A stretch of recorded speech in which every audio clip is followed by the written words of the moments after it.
Pay attention to the young woman in the pink dress and white sneakers, walking across a coffee shop parking lot in Columbus, Ohio. It's 2:15 in the afternoon on March 22, 2023. Security cameras capture her smiling, adjusting her hair, checking her phone one last time before approaching a man waiting by a silver sedan.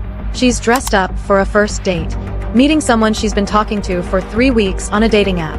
Her name is Emily Parker, 19 years old, a freshman at Ohio State University studying elementary education. The man she's meeting is David Okonkwo. Originally from Lagos, Nigeria, he moved to the United States 5 years ago.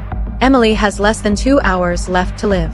Because a person she's been chatting with online, the charming man who said he worked in IT, who shared photos of his nice apartment, who seemed so interested in her goals and dreams, isn't who he claimed to be. And this coffee date was never going to end at a coffee shop. This security footage from the Starbucks parking lot would become the last confirmed sighting of Emily Parker alive. This is the story of how a dating app conversation turned deadly, how a family's worst nightmare unfolded over 72 hours, and how digital forensics would eventually expose David Okonkwo, a predator who'd been hunting young women online for months. Let's go back 3 weeks. To March 1st, 2023.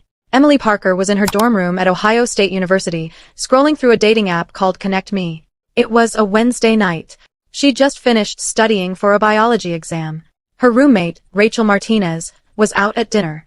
Emily had been on the app for about 2 months. Nothing serious. Just casual browsing. Most guys her age seemed immature, only interested in hookups. She was looking for something more. That's when she saw his profile. David, 28, Columbus, IT consultant, originally from Nigeria. Love hiking, cooking, and deep conversations. Looking for something real. The photos showed an attractive black man with a warm smile. Professional pictures. One of him at what looked like a company event. Another hiking. One more cooking in a modern kitchen. Emily swiped right. Within minutes, they matched.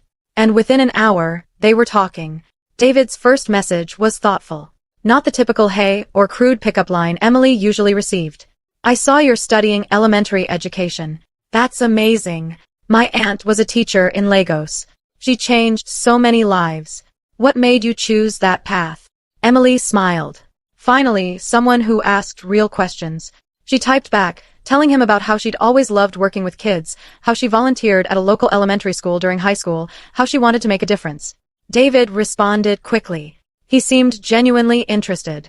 He asked follow-up questions, shared stories about his own childhood in Nigeria, talked about moving to America to pursue better opportunities. Over the next 3 weeks, they texted every day. Morning greetings, good night messages, long conversations about everything from childhood memories to future dreams. David told Emily he worked as an IT consultant for a tech company in Columbus. He said he'd moved to the United States 5 years ago on a work visa and was now a permanent resident. He lived in a nice apartment in the short North District.